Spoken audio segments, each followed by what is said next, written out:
industry for many years. If you believe me, by the year 2018 and 19, this market is going to be based on much more healthy growth. I have to carry on because that's the only thing I can do and I know how. So, I have 5 good investors. I asked my real partners in the company, I said, this is what I want to do. Would you join me? I would love to have you forward, but it's something you have never done. But I'm sure, if you trust me, and we can go forward. And all of them said no. All of them left. And you see, once they left, the team, 50 of them, 60 of them, were leaving by the numbers of 10 days. During the course of the week, they're all gone. And you're sitting there with empty office. You only have about cash to probably what you want to do next. You will need at least 30 or 40 times the cash on hand. You don't have the luxury to sit at your office or feel sorry for yourself. And if there's one thing I can really, I hope everybody walks out today, is that as a CEO, your job is never to doubt yourself. Your job is just getting it done.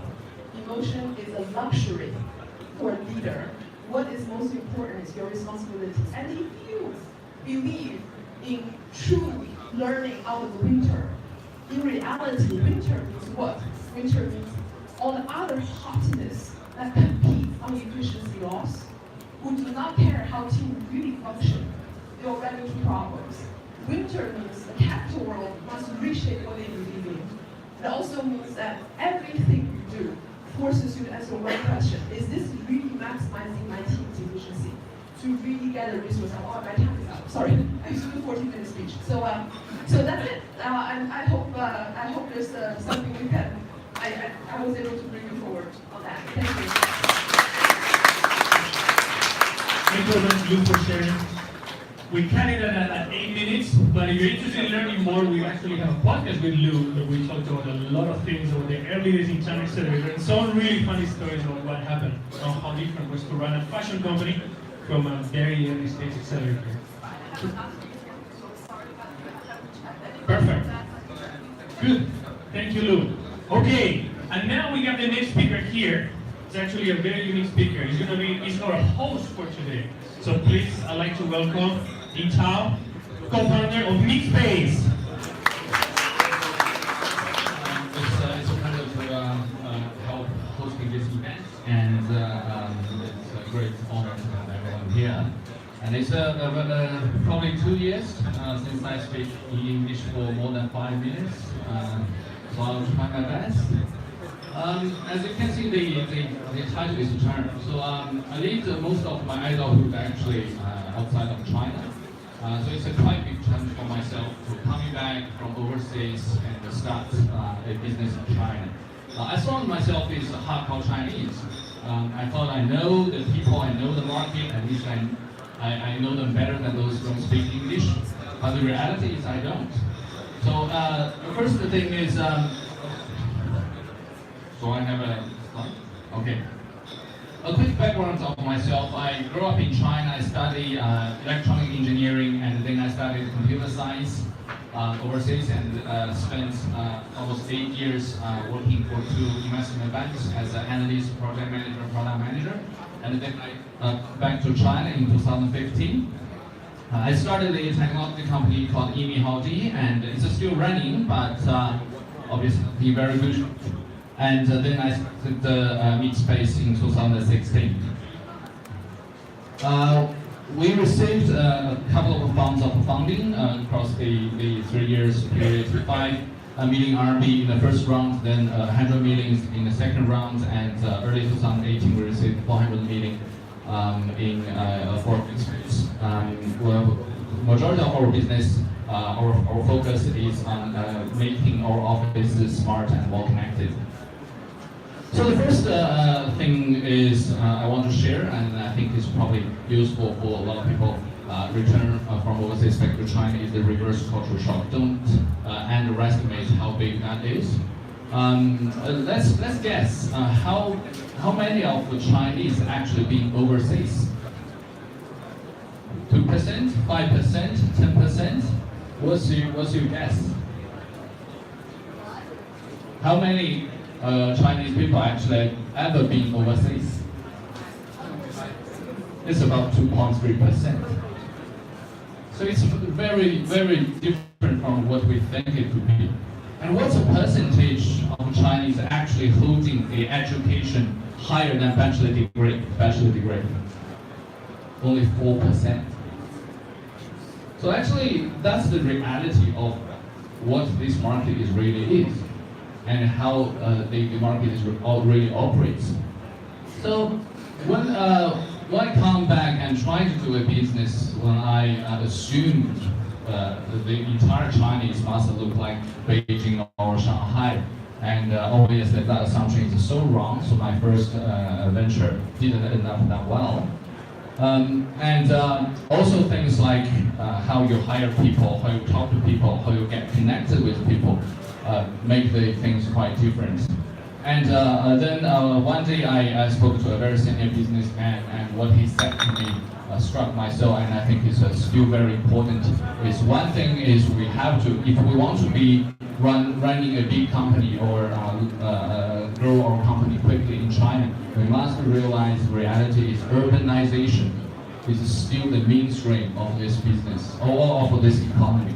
Urbanization and leaving thousands or hundreds of million people out of poverty and raising their living standard. That's still the majority, where the majority of the growth is coming out. So if we want to look at the grow our business faster and quicker, we must be aligned with that trend and be a part of that trend rather than any other things. So a good example is Pinduoduo, and that's actually what the founder of Pinduoduo told me. When we look at Pinduoduo, we think, well, it's another Taobao. It's 10 years ago, copyright and all that things.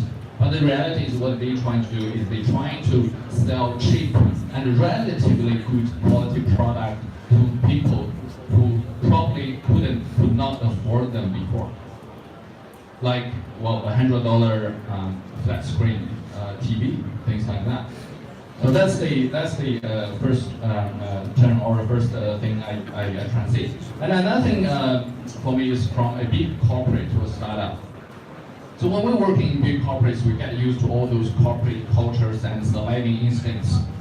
We are all email artists. We know how we write an email, who should we copy, who should we not copy, what do we need to say in a meeting, whose ass we need to kiss. But in startup, we have to be straightforward and focus on the most important thing. It took me a very long time to realize that we couldn't spend time looking after everything. We have to endure the reality that we probably can only do one thing good, and all the others just let it go. How it goes, just leave it, and we focus on the most important thing for the company, just one thing. That's already complex enough to do. Another reality is because I work for a big corporate, and I used to work with A players, and assume people around you should work like that. And you are so frustrated that you are working with stupid people, and you couldn't hire them. Where did they go? So the reality is you are a small startup. Why good people join you? Even if you can find 2 or 3 good partners and co-founders, how could you attract very good employees join you?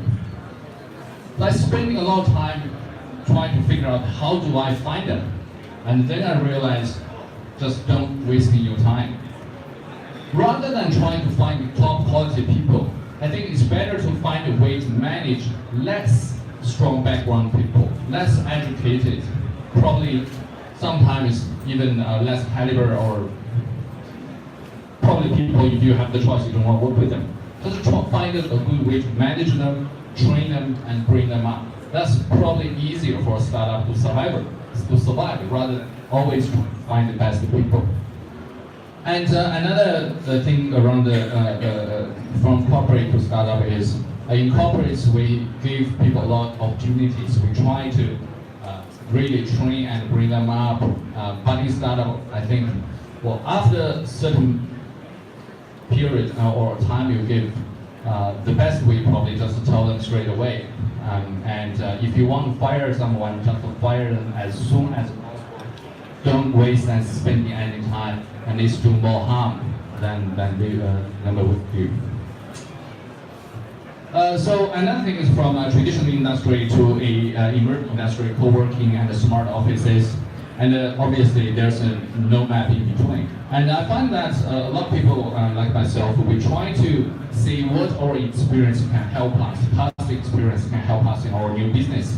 And my conclusion is, well, just don't try it now. Just think any of your past experience will not help you anything at all in your new things. You're doing ground up and from a clean slate.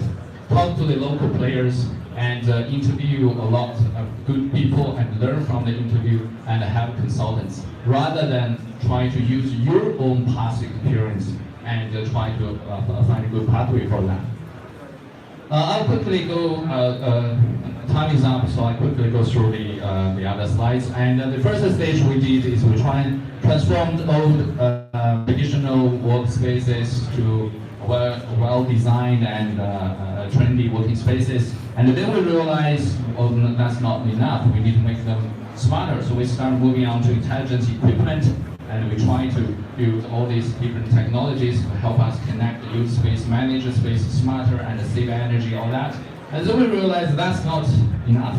And we try to create the space more intact and bring people together. And it's no longer a working space, but a living room and a meeting space. And we will keep continuing our journey of innovation. And this is my WeChat. So if you want to talk to us, please scan my WeChat account. Thanks.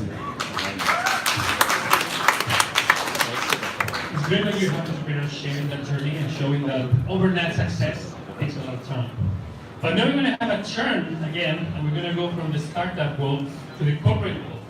As you know, we mentioned earlier, we're working also with a lot of multinationals, and now we also have multinationals here to share some of their insights. So I'd like to welcome Jane from Policy, our next speaker. Please, big applause for Jane.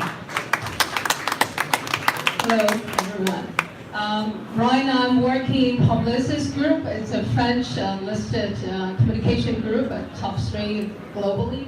But myself was a startup entrepreneur. So my first startup was when I was 7 years old.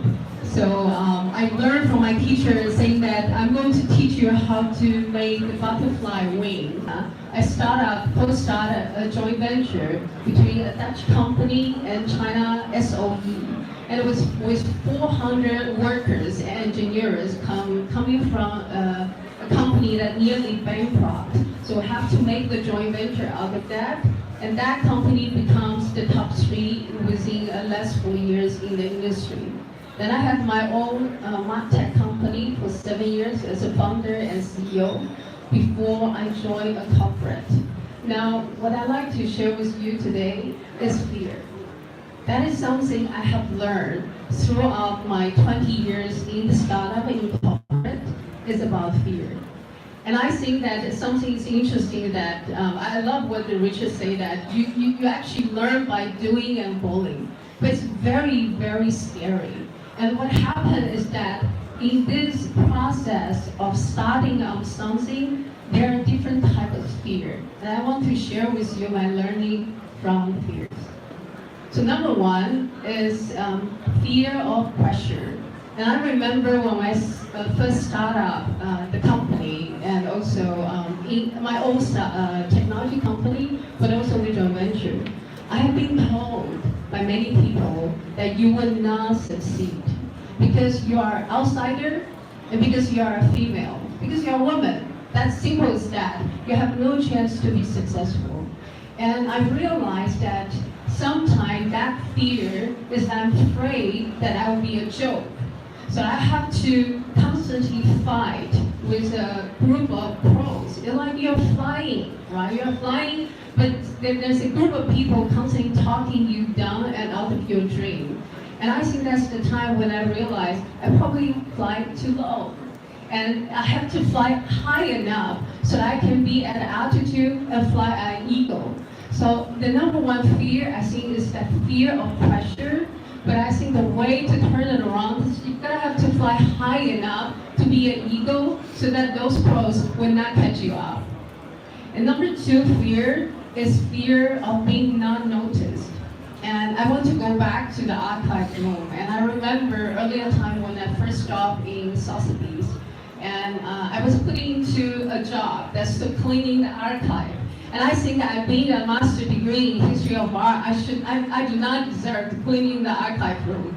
And so actually that's a shitty job because nobody's going to check the archive room. So I had the chance that I just quickly cleaned everything and I got out of that archive room in 3 weeks.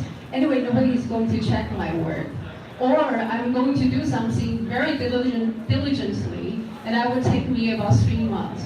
So I decide I'm going to do that. And I decide that I'm going to read through all the catalog, that nobody gives a shit to that. I'm going to learn the content of that. So I've learned something in the archive room is that the best word coming, the word, the quality coming out of the time when nobody gives a shit to you, nobody pay attention to you, is the best quality of being noticed. Because I know if I invest in making good quality, it will be my asset at the end of the day. The third is intuition. When I was studying MBA and later on in corporate, I have been constantly told, you cannot use your intuition because intuition is not logical. If you want to be successful, you want to be a successful person, even woman, come on, you can't use intuition. You have to use rationale because that's strong. But I realized intuition is a gift. In corporate today, 20 years, now I'm in a corporate of 80,000 people, and previously I was leading a team of thousands of people, and I realized intuition is a gift. Intuition is not saying that you instantly knowing what decision you would need to make, but intuition helped me to understand. Intuition helps humankind too. So in the startup world, we face so many uncertainties. Sometimes we need to apply our intuition in order to assess the uncertainty. And do not discard intuition. And I believe intuition will help you. The last thing is the fear of falling. And I think that it's interesting to see that how scaresome that sometimes you think about doing something once, doesn't work, and just walk away. And I have been in the digital marketing industry for a long time. Particularly in China, clients are very impatient.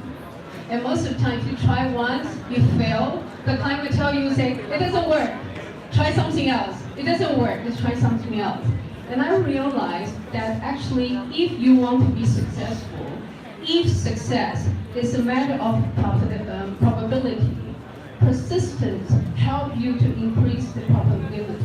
Because if you keep doing something again, it trains your muscle, it trains your focus, it trains your intuition, and your success rate is higher. So I keep telling my client, if you only do once, you walk away. It's the same as you don't do that, because then you don't learn. Your muscle is not trained, your intuition is not increased.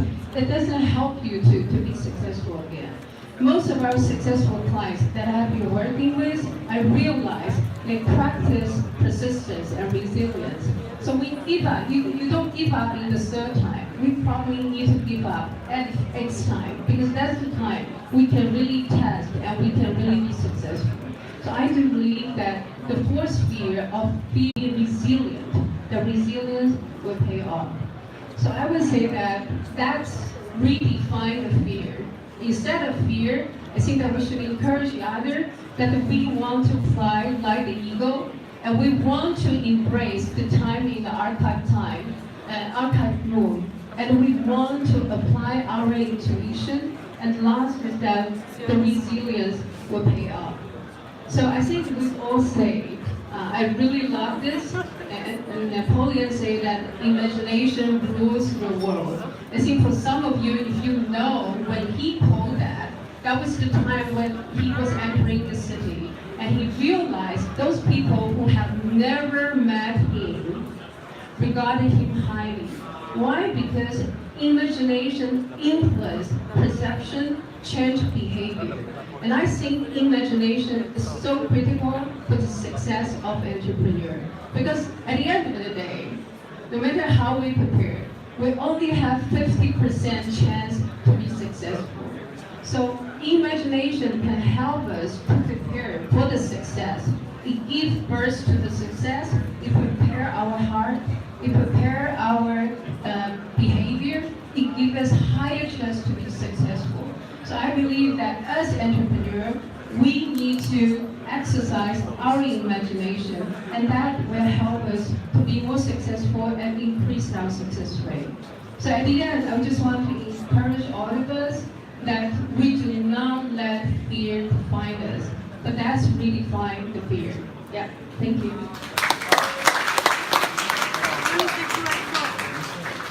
Thank you, Jean.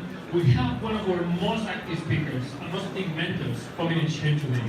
And when we asked him to come and share today, he had no doubt what we were going to talk about. We wanted to talk about the thing that companies ask him the most for help. So please welcome Milian on stage. Okay. I always tell you a little bit of the story. I consider myself kind of like a professional consumer, not because I like to shop, but because I really care about a good customer experience, and I like to speak up when I don't get a good customer experience. I'm sure that, that hasn't gotten me in very many... Yeah. Sorry, so I was saying that I'm a professional consumer, and I really like to call consumer hotlines when I don't get a good customer experience. I'm sure I'm on the blacklist of a lot of brands and customer service hotlines. As we think about what your worst customer experience may have been, I bet it doesn't compare to this one. This is one of my favorite stories from the last few years, where this couple from the UK actually stayed at a hotel, and they left a really bad review for the hotel. Granted, the review was actually quite awful. They said something like, "This is a dirty, filthy, rotten hotel run by bummers." But the hotel, what they decided to do was they decided to actually fine these customers €100 because it was part of their policy that when you sign to stay at their hotel, if you end up leaving a bad review, you get fined €100. So what actually went wrong here? What I took away from this example, even though I love this story because it was such like a ridiculous situation. What I took away from it was that the hotel actually failed to understand the customer journey. The customer journey actually should include the post-stay reviews, because if you think about travelers these days, the customers look at 88% of customers look at reviews before booking. So of course, if you have a bad experience, even if you have a good experience, you're going to end up leaving a review. Rather than addressing the customer's problem, they chose to punish the customer because they saw that they think that the review on travel TripAdvisor is not part of their product, right? It's not part of their service. So therefore, if you choose to journey into that part of your customer journey, we will penalize you. So what happened in the end? They ended up getting a refund, and they withdrew that from their policy. But as you can imagine, what the hotel sustains in this example is that their reputation has been greatly damaged, and they're butt of the joke. So a little bit about why I care. So I'm the co-founder of CareVoice, which is actually a batch 10 Chinaccelerator company. I've been, as Oscar said, I've been pretty active as a mentor in Chinaccelerator, working with a lot of the companies to help them improve their customer experience or their customer journey. My company actually, CareVoice, got its start as a TripAdvisor for hospitals. So my co-founder, Sebastian, actually wrote this on a post-it note as his original business idea. We got our start as an independent reviews platform for hospitals. So basically, you rate your experience with the hospital that you went to. And so far, I have not heard of any hospitals wanting to actually fine any of our customers for leaving a bad review. Our product was founded on the basis of China having very low satisfaction in healthcare. And in fact, actually, hospitals and physicians really like reviews. This is something that we found online a couple days ago that a physician from the hospital that we list actually said, hey, I just found out about the care was, and I hope that I found a good review about this. Over time, actually, why this is important to me is that our business has been built around customer experience. So we've actually set out as our mission to help insurers digitalize and personalize the healthcare journey for members. I won't do too much self-promotion anymore. So who else cares about customer experience? Obviously these brands, right? Brands with the strongest customer experiences don't just let it happen. They take time to proactively innovate and create forward-thinking customer solutions. But yeah, sure, you say we're startups. We don't really have the budget of these kind of brands to improve our customer experience. So what can startups afford to do about customer experience? I have 3 takeaways from my experience, both working in the corporate world and also with the different startups in Chinaccelerator. One, I think the first thing to really understand is where your customer touch points come from. Your customer touch points can be way beyond just where your customers come to visit your product. Take the example of retail, right? So your customer experience could be, pre-purchase, purchase, and post-purchase. These are all the different places that they reach you. And in the example of a product, or let's say a digital product, like somebody learning about your product on social media, that's a touch point. I've worked with a lot of CA companies actually right on this process, and as obvious as it may be, they always get kind of surprised when they say, "Oh, you mean I can control that experience?" Yeah, of course you can. If it's a customer touch point for you, it's up to you to make it a good experience for your customers.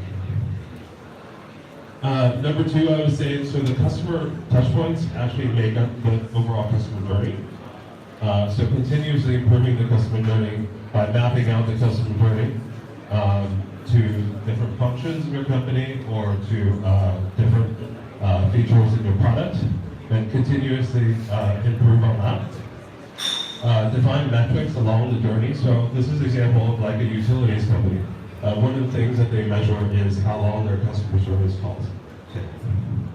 And they continue to measure that as part of their customer journey to improve their product. And then really listen to your customers. So it doesn't cost that much to listen to your customers. You can see what they talk about in reviews or in social media. And number 3, I would say the final one, really just to make it simple. The more simple, this is an example of patient reporting. Just by simplifying the design, you actually get a call to action for somebody's medical profile. Simplicity also increases loyalty. This is a research that was done by Siegel Gale saying that 75% of consumers are willing to spend recommended brand because it's simple. Customers will also pay more when you have a simpler experience. And my final advice on that is that the simpler you make your customer journey, the more likely your customers will actually repeat that journey and come back. That means it's more engagement. So some practical advice for startups: you don't need to pay a lot of money to improve your customer experience. You don't need fancy tools like chatbot and CRM software to engage with your customer. You can have everyone on your team, for example, read your customer service messages and regularly speak to your customers about how they use your product. You don't have to improve the entire journey at once. You can do it one touch point at a time. And then when you're designing new features for your product, always keep the customer journey in mind. A new feature should not create a drop-off point for your product or for your customer journey. So thank you for listening. You can follow me on WeChat. Thank you, Ms. Mia. For next speaker, I really have to thank her for saving us today, because coordinating these amount of speakers, all the visits last week, and every event we did like that is very difficult, and we always have people that cancel. And luckily there's people like Kathy that we can trust, that we can ask, and they come and rescue us. So please, double big applause for Kathy Kwan.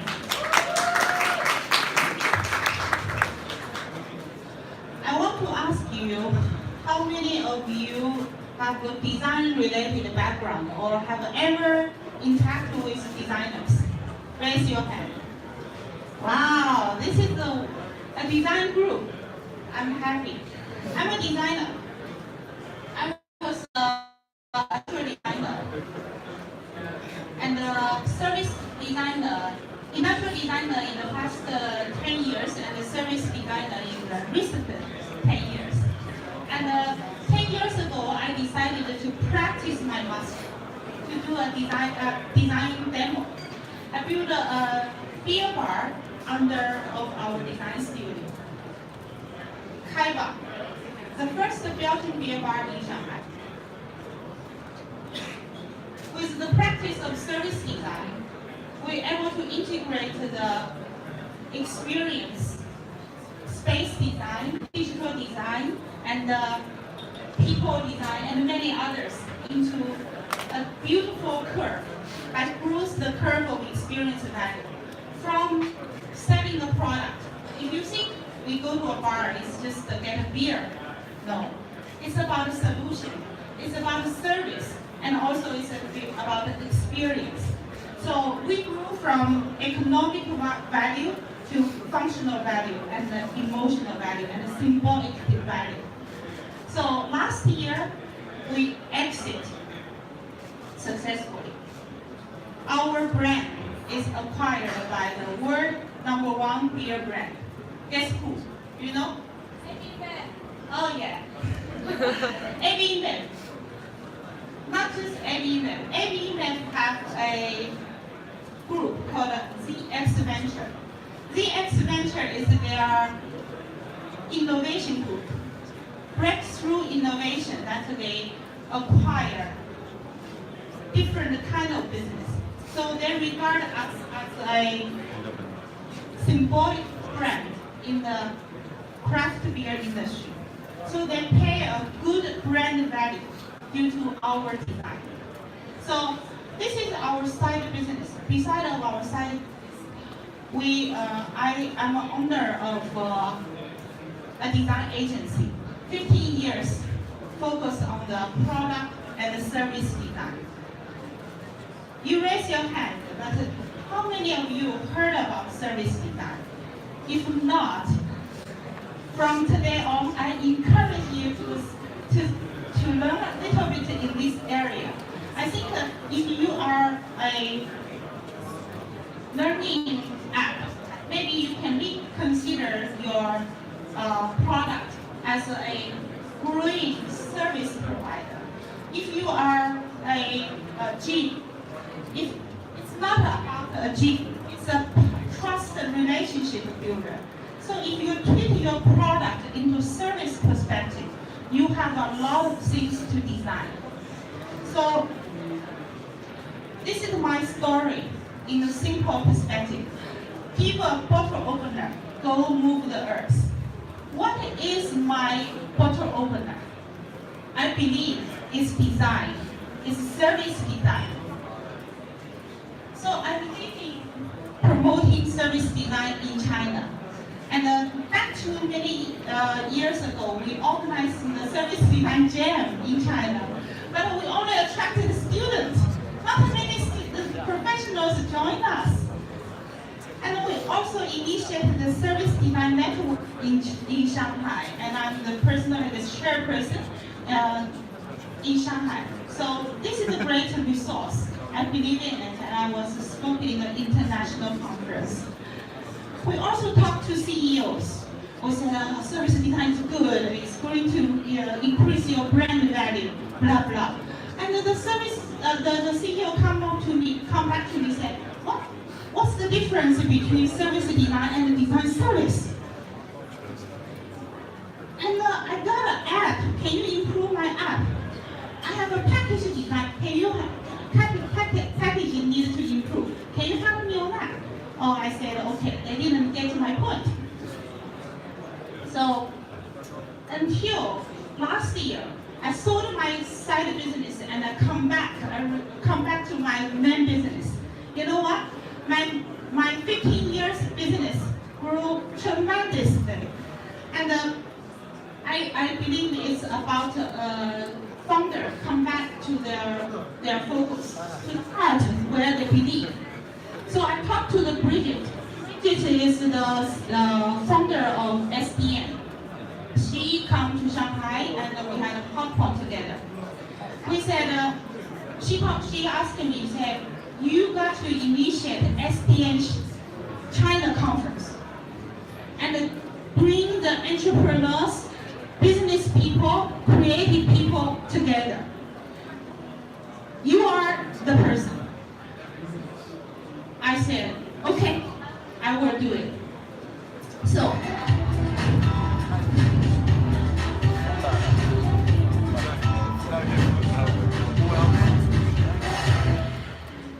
we are initiating this in April. So I encourage all of you to come to join us. It's going to be 1,000 people's big party to learn about service design and the power of the design to drive the brand value up. And I'm very excited about that. And this is the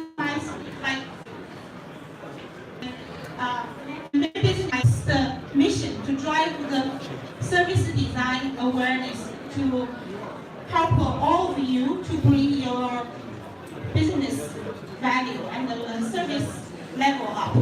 So this is what I'm doing in April. Yeah, I encourage you guys to join. So a lot of people ask, you want to make more business? Maybe. Want fame? No. Get butts in seats? Not really. Tour the competitors? Yes. We are organizing the tour, service design tour of 10 different groups, the best design resources in Shanghai. We want to boost the industry, boost the awareness of our industry up.